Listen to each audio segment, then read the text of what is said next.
자, 우리가 이 자바스크립트에 대한 내용을 계속 공부를 하고 있습니다. 이 자바스크립트 내용은 여러분이 이미 잘 알고 있는 내용입니다. 그러니까 여러분이 3학년 때 웹프로그래밍 수업을 다 들었습니다. 웹프로그래밍 수업을 들으면서 웹에 대한 프로그래밍적인 제어를 연습하기 위해서 여러분이 이 자바스크립트를 필수적으로 공부를 했습니다. 자, 그 자바스크립트 내용을 우리가 좀 복습하는 차원에서 세세한 부분까지 한번 내용들을 다 확인을 하고 있습니다. 자바스크립트라고 하는 이 새로운 프로그래밍 랭귀지는 웹페이지를 동적으로 만들기 위해서, 동적으로 만든다고 하는 것은 여러분이 프로그래밍적으로 이 HTML에 있는 다양한 태그, 사진 이런 부분들을 제어를 한다는 겁니다. 이 제어하는 부분이 일어나는 것은 클라이언트에서 일어나는 겁니다. 서버에서 일어나는 건 아니고요. 서버에서는 자바스크립트 코드만 브라우저에 보내주는 거고, 여러분은 그 보내진 여러분의 HTML 코드, 그 다음에 그 속에 있는 스크립트가 브라우저에서 실행이 될 때 어떤 일이 일어나는가를 제어를 하기 위해서 자바스크립트를 사용을 계속 해 오고 있습니다. 그래서 여기서 여러분이 기억을 해야 되는 게 이 자바스크립트에서 실행이 되는 영역을 잘 봐야 됩니다. 왜냐하면 우리가 뒤쪽에 배울 Node.js라는 부분도 있는데 이 부분하고 구별을 시킬 필요가 있거든요. 물론 Node.js도 JS라는 이름이 있으니까 자바스크립트로 구현된 것은 사실입니다.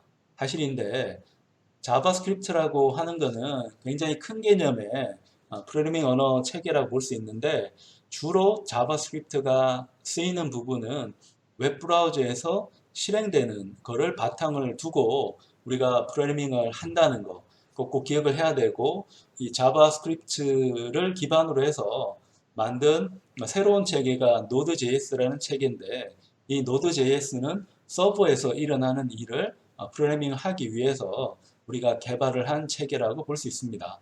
그래서 흔히 특별한 말 없이 자바스크립트라고 하면 이 웹브라우저에서 돌아간다. 더 고상하게 표현하면 클라이언트에서 돌아가는 거죠. 그래서 이 자바스크립트에 실행되는 영역은 클라이언트라고 꼭 기억을 해줘야지 여러분이 프로그래밍을 할 때 헷갈리지 않습니다. 반면에 Node.js는 일어나는 영역, Node.js가 실행되는 영역은 서버에서 실행이 됩니다. 자, 서버에서 웹브라우저 쪽으로 정보를 어떻게 보낼 건가 하는 것을 Node.js로 결정할 수가 있습니다. 그래서 Node.js의 프로그래밍의 주체, 프로그래밍이 일어나는 영역은 클라이언트가 아니고 서버입니다. 그러니까 이걸 헷갈리면 여러분이 프로그래밍 할 때 내가 지금 어디 있는지 몰라서 분명히 컴파일러 에러는 안 나는데 특히 자바스크립트는 에러가 나더라도 모르잖아요. 에러는 전혀 안 나는데 내가 원하는 동작이 일어나지 않는 이 문제가 있고 이런 문제를 풀기 위해서 여러분들이 이론적인 부분, 그러니까 개념적인 부분, 원칙적인 부분을 또 이해를 하고 지나가야 됩니다. 단순히 문법 하나하나 공부한다고 해가지고 이런 체계가 이해되지 않습니다. 여러분은 프로그래밍을 계속 하고 있지만 한 걸음 떨어져서 내가 하고 있는 게 무언지, 그 다음에 내가 전체 체계 내에서 어떤 부분을 담당하고 있는 건지 좀 거시적으로 좀 넓게 보는 연습도 꼭 해야 됩니다. 여러분 단순히 그냥 HTML을 그냥 생산하는 그런 사람은 아니잖아요. 아니고 이제 프로그래머로서 큰 규모의 프로그램을 제작할 수 있도록 여러분이 훈련을 받고 있는데 자, 그러려고 하면 문법도 알아야 되지만 문법을 모르면 내 자유도가 떨어지니까 그 문법은 당연히 알아야 되는데 거기에 머물러 있지 말고 더 큰 부분을 보기 위해서 여러분이 꼭 나가야 된다는 거 기억을 해주면 좋겠습니다. 그래서 자바스크립트하고 Node.js 부분을 이제 비교하면서 여러분이 공부를 할 필요가 있습니다. 자, 그래서 우리가 이 자바스크립트는 기본적인 문법은 자바하고 비슷하다. 비슷한데 계속 여러분에게 비교를 이야기하는 게 여러분은 프로그래밍 언어를 꽤 많이 배웠습니다. 1학년 때 모든 프로그래밍 언어의 시족격인 C 언어를 배웠고요. 그 다음에 2학년 때 완전한 객체지향 언어라고 하는 자바를 배웠습니다. 그리고 3학년에 올라오면서는 요즘 인공지능을 위해서 사용하는 인터프리터 언어인 파이썬을 배웠습니다. 이것만 해도 벌써 세 가지잖아요. 아두이노 수업을 듣게 되면 아두이노에서는 C 언어, C++를 쓰고 있기 때문에 그걸 가지고 객체 지향하는 방법을 또 여러분이 배워야 되는 거고요. 그러니까 자바를 배웠으면 자바를 이용해서 스마트폰 앱을 만들 수 있는 안드로이드도 여러분이 또 배우게 되고요. 그리고 웹을 다루게 되면 자바를 기반으로 해서 웹을 만드는 방법도 우리가 배우지만 새로운 또 흐름이 자바스크립트를 이용해서 웹을 구현하는 방식도 새롭게 출현해서 사람들이 관심을 가지고 있습니다. 이렇게 굉장히 다양한 언어를 여러분이 공부하고 있기 때문에 누구든 이게 기억력에 한계가 있는 거고 또 비슷비슷한데 약간씩 다르면 누구나 그렇지만 헷갈리잖아요. 헷갈리는 부분이 있기 때문에 그러니까 이런 부분들을 내가 모조리 다 암기하고 가겠다 하는 거는 현명한 접근 방식은 아닙니다. 이제는 시대가 바뀌어서 누구의 암기력이 더 뛰어난가를 연습하는 시대는 지났습니다. 그게 그렇게 중요하겠습니까? 스마트폰에 검색해서 얻을 수 있는 지식은 그렇게 대단한 지식은 아닙니다. 스마트폰이 없어서 내가 정보를 못 찾는 거지 스마트폰을 알면 정보를 알 수가 있습니다. 자, 그래서 그런 부분들에 대한 이야기를 우리가 시작을 하겠습니다. 자, 우리 배운 내용 다시 한번 복습을 해 봅시다.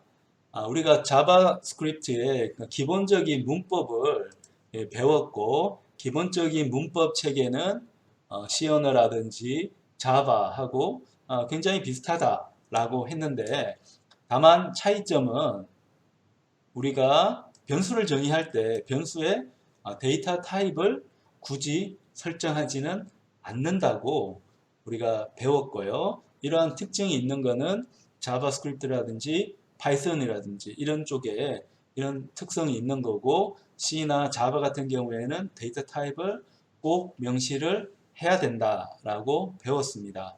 그래서 자바스크립트를 사용하게 되면 우리가 굉장히 편하게 변수를 사용을 할 수가 있습니다. 이게 처음에는 좀 편하지만 멀리 가게 되면 다양한 변수가 출현했을 때 이 변수가 뭔지 알아먹기가 참 힘듭니다. 그래서 그 변수가 뭔지 우리가 잘 기억하면서 코드를 사용을 해 줘야 됩니다. 그래서 이 변수의 특성을 알고 싶으면 타입오브를 이제 사용하면 된다고 우리가 연습을 이제 했고요. 그리고 이제 연산자 자체도 이 자바스크립트하고 자바 혹은 C하고 큰 차이는 없는 거고 다만 데이터 타입이 명시가 되지 않는 특성으로 인해서 데이터 타입까지 같아야 같은 건지 아니면 값이 타입캐스팅, 값이 변환된 결과가 같으면 같은 건지에 따라서 이 비교 연산 자체도 두 가지 종류가 있다는 거 우리가 공부를 했습니다. 그리고 이제 객체적으로 넘어가서 이제 객체를 다루게 되는데 객체를 다룰 때는 보통은 자, 이런 중괄호를 이용해서 이제 객체를 다루게 되는데 우리가 사용하는 객체 중에 자바스크립트에서 기본적으로 제공하는 객체가 많이 있습니다. 그 중에 대표적인 게 문자열, 스트링으로 표현하는 문자열, 그리고 배열로 표현하는 어레이가 있기 때문에 그걸 우리가 한번 연습을 해 봤습니다. 이러한 자료구조 체계는 파이썬하고 또 굉장히 유사하다고 볼 수 있습니다. 자, 그 다음에 우리가 실질적으로 좀 고급 프로그래밍을 한다, 자바스크립트를 좀 더 활용한다고 하는 것은 객체로까지 개념이 좀 확장이 돼야 됩니다. 자, 지금 현재로는 이 객체라는 개념은 밑에 있는 것처럼 점을 찍고 어떤 값을 딱 쓰는 그러니까 이런 데 이제 머물러 있는데, 자, 이건 우리가 멤버라고 표현합니다. 멤버. 그러니까 객체는 멤버를 자유롭게 추가하고 혹은 딜릿을 이용하면 제거하고, 그러니까 멤버를 넣었다 뺐다를 자유자재로 할 수 있는 자료 구조를 객체라고 하는 거고, 이 객체를 중심으로 해가지고 프로그래밍 하는 거를 객체 지향이라고 합니다. 이 객체 지향은 여러분과 같은 프로그래머가 공부를 할 때 절대 놓치면 안 되는 굉장히 중요한 개념이 객체라고 하는 개념이 됩니다. 자, 이 객체 개념을 잘 잡아가야 되는데, 이 객체 개념을 잘 잡을 때 우리가 생각해 봐야 되는 게, 그럼 객체를 구현하는 거는 어떤 방식이냐 하는 겁니다.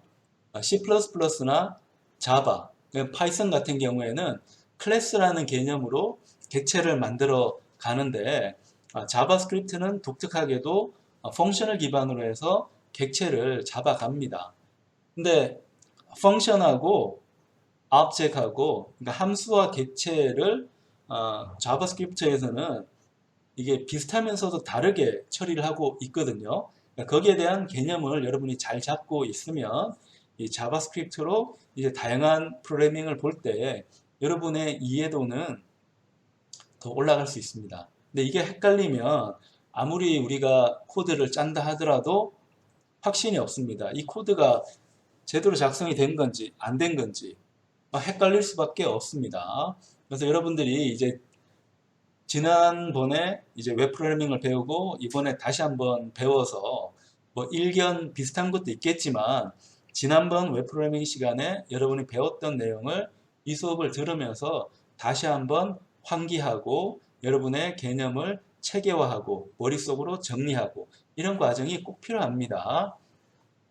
그러니까 공부할 때 좀 공부 속도가 앞서 나가는 학생들은 대부분 이걸 고민을 하는 거거든요.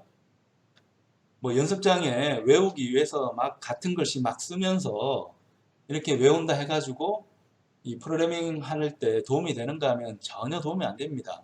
여러분한테 계속 강조하지만 잘 안 되면 책 보면 됩니다. 책 봐서 헷갈리면 책 봐서 틀렸으면 수정하고, 자주자주 찾는 게 귀찮으면 메모지에 적었다가 다음번에 한번 보고 이러면 되는 거지, 그 기억력 자체는 중요하지 않고요. 그것보다 더 중요한 거는 이렇게 체계입니다. 프로그래밍이 어떻게 돌아가고 있는지 그 체계를 보는 게 훨씬 더 중요하다고 볼 수 있습니다. 그러면 우리가 이 자바스크립트의 객체 중에서도 이제 전역에 쓸 수 있는 객체니까 글로벌 오브젝트를 하는데, 글로벌 오브젝트 중에 우리 어레이도 배웠고 스트링도 배웠습니다. 그뿐만 아니고 다양한 객체가 있습니다. 그러니까 예를 들어서 수학 객체 한번 보죠. 매스라고 하는 수학 객체 한번 보면, 여기에 대한 거는 설명이 여기 있으니까 여기 찾아 들어가서 한번 보겠습니다. 자, 여기서 사용하는 링크는 여러분 단톡에 공유했던 자바스크립트에 대한 링크를 그대로 이제 따라가면 됩니다. 여러분에게 제공했던 자바스크립트 사용 방법에 대한 부분에서 지금 매스 객체 찾아가는 거는 제시를 했고요. 이게 없더라도 자바스크립트 매스라고 구글에 검색을 하면 바로 이 모질라죠, 이게. 네, 모질라 사이트가 이제 뜨기 때문에 이걸 가지고 여러분들이 공부를 하면 됩니다. 하면 되고, 이게 한글도 됐던 것 같은데, 한글. 한국어도 되니까 크게 의미는 없지만 한국어로 한번 봅시다. 그래서 매스라는 부분이 있는데, 매스는 이 전역 객체입니다. 전역 객체고 이 자바스크립트에서 제공하는 객체입니다. 그래서 매스는 넘버를 이용해서 사용을 하는 거고, 여기 보면 다양한 이 수학 상수, 그 다음에 수학 함수 같은 거를 우리가 사용을 할 수가 있습니다. 그러니까 이런 부분은 자바하고 비슷하다고 볼 수 있겠죠. 자바에서도 함수든 변수든 무언가 사용하려면 무조건 객체로 접근을 해서 객체의 멤버로 우리가 사용을 해야 됩니다. 그러니까 객체 지향으로 갈 때 멤버라는 말을 많이 쓰는데, 그러니까 집합체를 만들었을 때 그 집합체의 구성원입니다. 그 구성원을 영어로 표현하면 멤버라고 하는 겁니다. 멤버. 뭐 특별한 건 없어요. 멤버라고 하는 건데, 자, 이 멤버를 우리가 사용을 할 때 이 멤버가 변수인 경우도 있고 상수인 경우도, 변수인 경우도 있고 함수인 경우도 있는 거죠. 그죠? 그래서 보통 이제 변수인 경우는 객체 지향하는 사람들은 variable 이런 표현을 쓰지 않고요. 속성이라는 표현을 씁니다. 그러니까 영어로는 property라고 보는 거죠. property라고 하는 거는 우리 자바에서 배웠던 멤버 variable, 멤버 변수를 좀 고상하게 표현한 게 property라는 표현이구나 라는 정도만 알면 됩니다. 그러니까 의미적으로는 이 객체의 속성을 표현하는 건데, 쉽게 말하면 변수라고 생각하면 됩니다. 뭐 특별한 내용은 아니고 여러분이 상식적으로 알아야 되는 부분이기 때문에 여러분에게 소개를 해주고 있습니다. 자, 그리고 이 객체에는 함수도 들어갈 수가 있죠. 함수도 멤버가 들어갈 수가 있는데, 객체 지향에서는 함수를 함수라고 하지 않고, 펑션이라고 하지 않고 메서드라는 표현을 씁니다. 메서드는 이제 방법이죠. 방법인데 이걸 굳이 객체 지향하는 사람들은 번역은 하지 않습니다. 프로퍼티는 번역을 했는데 메서드는 번역하지 않았어요. 우리말로 하면 방법입니다. 메서드라고 하면 멤버 펑션, 객체에 들어가 있는 함수를 뜻하는구나 라고 생각을 하면 됩니다. 그래서 이 값들 중에 몇 가지 우리 한번 테스트를 해보죠. 뭐 특별한 건 아니기 때문에.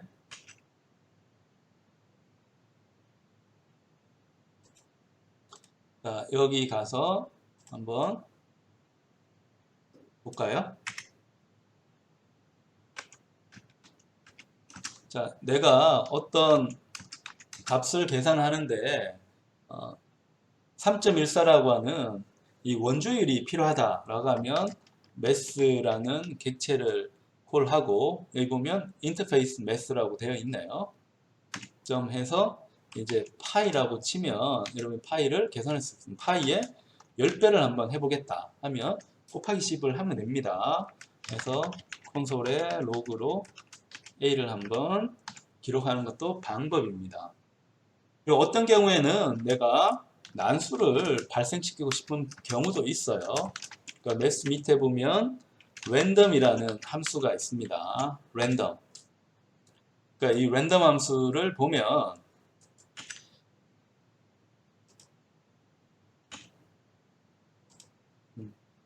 자, 우리가 이 자바스크립트의 문법을 이제 이해하고 정보를 얻고 하는 방법도 알 필요가 있으니까, 예를 보면 여기 random이라는 함수, 알파벳 순으로 정리가 되어 있으니까 random이라는 함수가 있잖아요.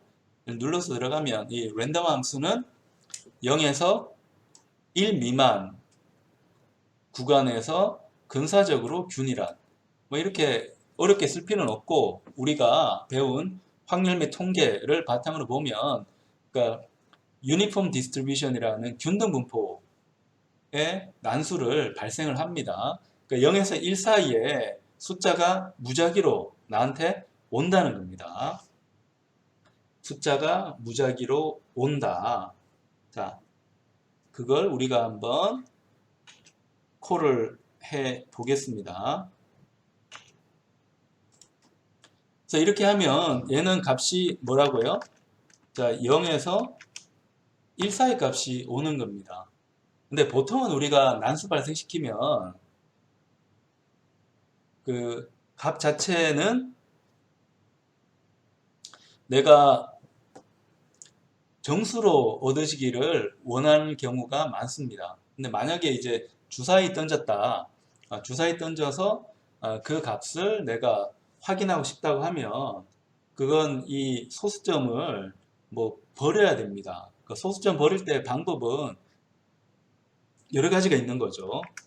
여기 콘솔을 한번 보면 이 b라는 거는 이제 난수 발생한 값인데 어떤 값이 나올지는 몰라요. 어떤 값이 나올지는 모르지만 0에서 1 사이에 있는 숫자가 이제 무작위로 선택이 됩니다. 선택되는데 이걸 내가 여기다가 b에다가 곱하기 6을 하면 어떻게 될까요? 그럼 얘는 0에서 6 사이 값을 움직이겠죠. 0에서 6 사이 0에서 6 사이 값을 움직일 거고 만약에 이 값을 내가 반올림 한다고 해봅시다. 반올림을 하면 매스 밑에 반올림은 0으로 하면 라운드 오프라는 값이 있습니다. 설명도 이렇게 다 돼 있는데 해석하기도 영문해요. 그러니까 라운드라는 값이 있는데 요 x 값은 넘버로 이제 들어가는 거고 넘버로 들어가야 되고 리턴 값도 넘버로 이제 나온다는 거 보여주는 겁니다. 그러니까 라운드에서 C 하면 얘는 이제 나오긴 하는데 값이 0에서 7이 나오겠죠. 0에서 7의 정수가 나올 겁니다. 6.5 이상은 7은 나올 수는 없겠네. 0에서 6, 0에서 6, 0에서 6대는 이 정수값이 나오게 될 겁니다. 0에서 6 정수값이 나오게 되는데 이걸 가지고 이제 주사위 하면 조금 문제가 그러니까 6이 문제입니다. 6은 6.5 6.5에서 그러니까 5.5에서 6 사이는 6이 나오겠지만 공평하지는 않거든요. 예를 들면 1이 나오는 경우를 생각을 해보면 0.5에서 그러니까 1.49까지는 다 1이잖아요.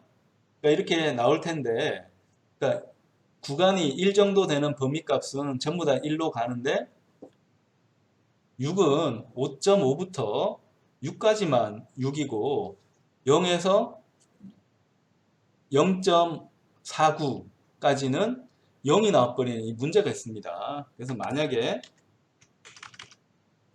내가 했는데 자 D가 0이면 D에다가 6을 넣게 하면 공평해지는 거죠.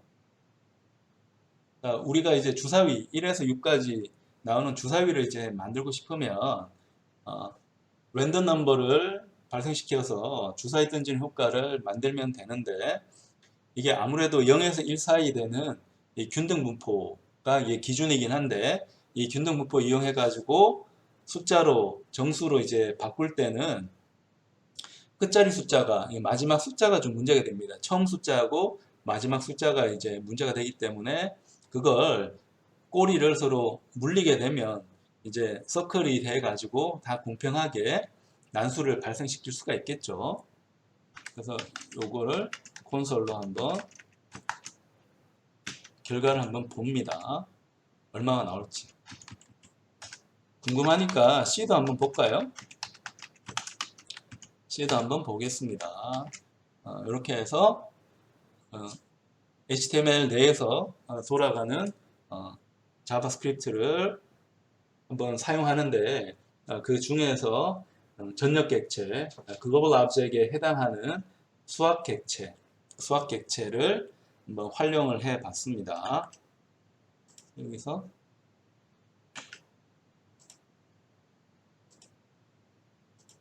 보면 3.14인데 10배 곱했으니까 31.4 나오는 거 뭐 당연한 거고, 그 다음에 난수 발생시키니까 0.7이 나왔습니다. 여기에 6을 곱한 값은 4.3 정도가 나왔고 반올림하니까 4. 그러니까 주사위로 치면 굴렸는데 4가 나온 거죠. 그러니까 그걸 자바스크립트 상에서 여러분들이 자유롭게 구현을 할 수 있다는 거, 그걸 한번 연습을 해 봤고요. 그리고 이 외에도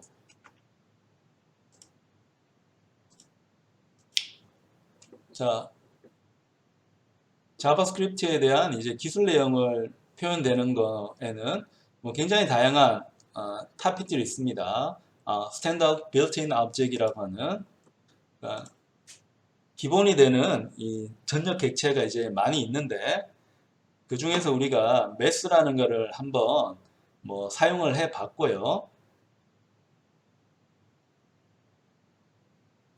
그 다음에 뭐 여러 가지가 있는데 우리 데이트를 한번 써볼까요? 데이트. 여기 매스도 있고 데이트도 있는데 데이트로 찾아가서 데이트를 한번 보겠습니다. 그러니까 데이트는 현재 날짜를 얻는 겁니다. 현재 날짜 얻는 거고, 얘도 날짜하고 시간에 대한 객체입니다. 날짜와 시간에 대한 객체. 여기에도 다양한 이 메소드가 있는 거죠. 메소드가 있고, 프로퍼티는 없을 거, 프로퍼티가 하나 있긴 하네요. 컨스트럭터에 대한 프로퍼티만 있는 거고, 나머지는 뭐 특별한 건 없습니다.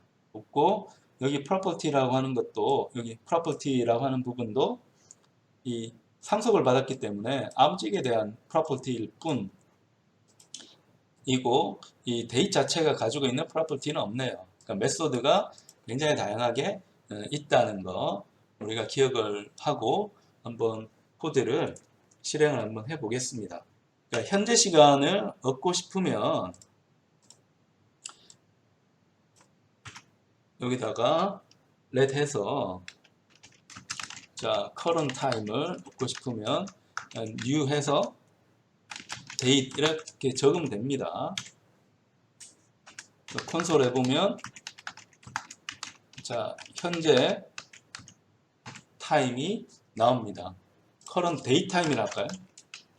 날짜도 나오고 시간도 나오니까 current date time을 얻는 방법입니다.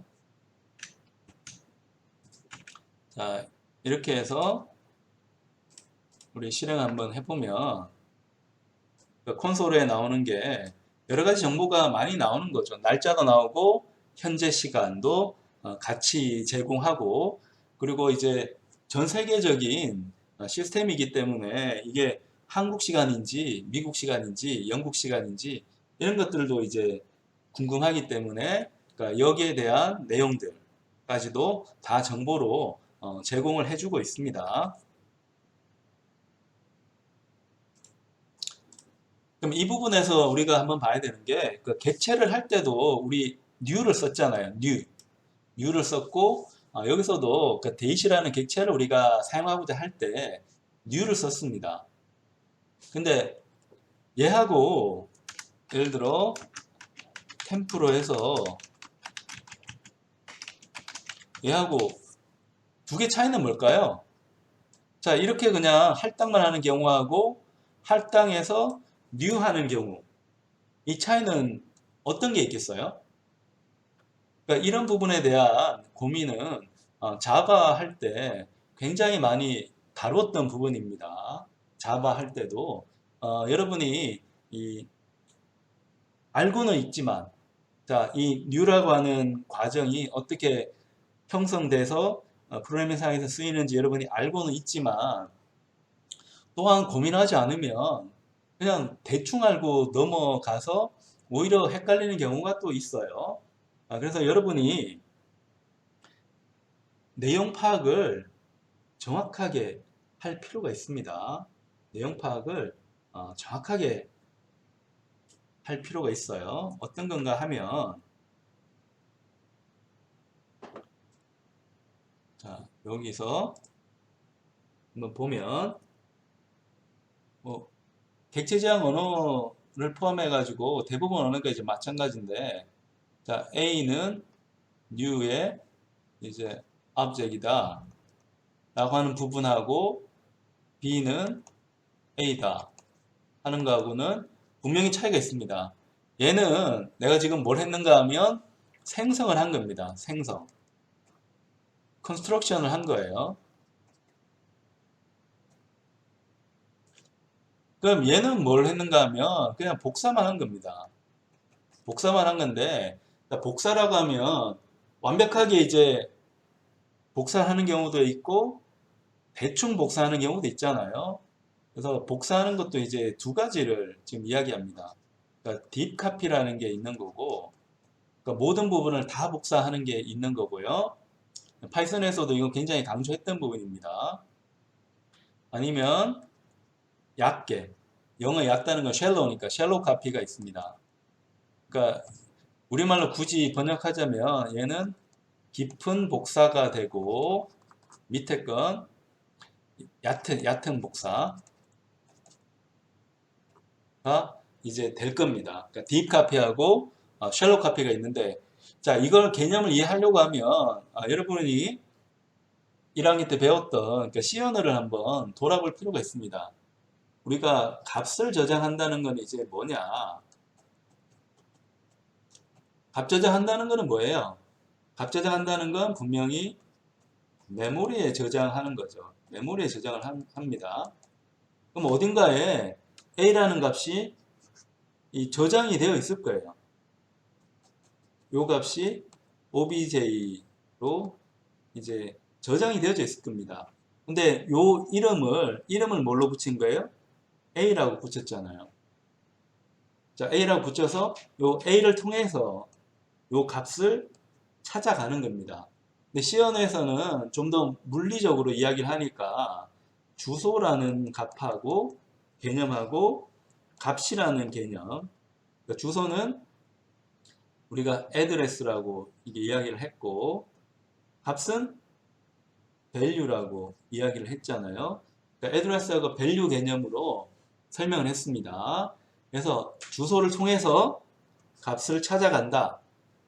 그래서 이 주소를 C 언어에서는 address는 포인트라고 뭐 부른다. 뭐 이런 이야기를 했잖아요. 근데 이게 머리가 아팠죠. 머리 아팠잖아요. 머리 아팠기 때문에 객체 지향 쪽으로 가면 이 address를 잘 쓰지 않습니다. 써도 되는데 이제 헷갈리기 때문에 이걸 우리가 address라고 혹은 포인트라고 하지 않고 그러니까 참조라는 표현을 씁니다. 참조는 이제 reference라 하는 건데, 이 reference는 address하고 이제 비슷합니다. 비슷한데 얘는 주소 연산이 필요가 없습니다. 주소 연산이 있으면 헷갈리니까. 주소 연산 없이 원래 값을 말 그대로 참조할 수 있는 개념을 찾아낸 게 이 참조라고 하는 개념이 됩니다. 참조. 이 레퍼런스 하는 걸 여러분이 꼭 기억을 해야 됩니다. 그래서 이 레퍼런스라는 개념을 알면 이 두 개 차이를 설명할 수 있습니다. 밑에 있는 거는 어떤 의미인가 하면 A의 참조를 B에 할당하는 겁니다. 생성한 게 아니고, 자, A라는 게 어딘가에 있습니다. A라는 게 여기에 있잖아요. 얘를 찾아갈 수 있도록 이 참조 값을 B로 생성을 해 놓은 겁니다.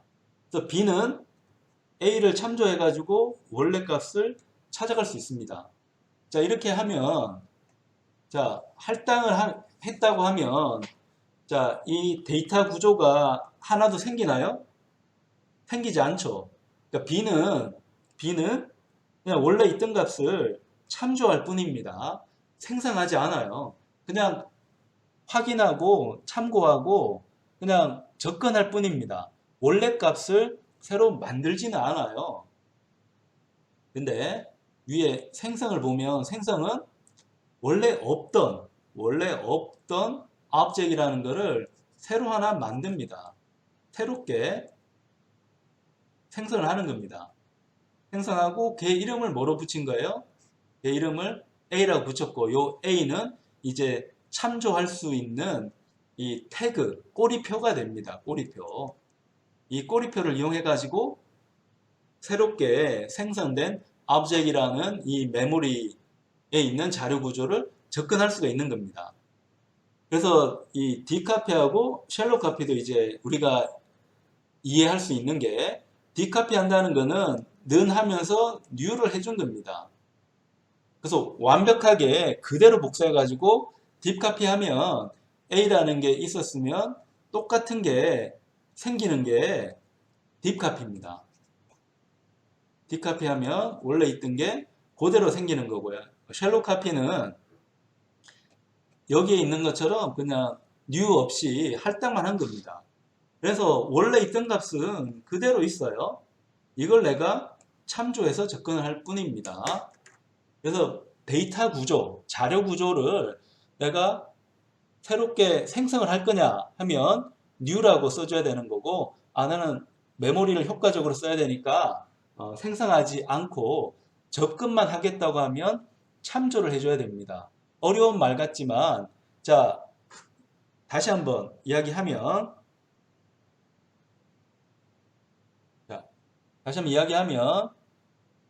equal 해서, 는 해서 new 하면 얘는 생성이 되는 거고요. 새롭게 하나 자료 구조가 만들어지는 겁니다. 자료 구조가 생성이 되는 거고요. new 없이 할당만 하면 그냥 참조하는 겁니다. 나는 새로 안 만들고 골치 아프니까 접근만 하겠다라는 뜻입니다. 그래서 equal new하고 equal하고는 여러분이 구별해서 사용을 꼭 해줘야 합니다. 자, 이런 관점으로 여기에 있는 new를 봐야 됩니다. 그럼 date이라고 하는 객체를 바탕으로 해가지고 메모리가 할당된 인스턴스를 생성을 해내서, 그러니까 그 꼬리표로 current data time이라고 하는 변수 이름을 집어 넣었다, 이렇게 생각을 하면 여러분들이 이해할 수 있습니다.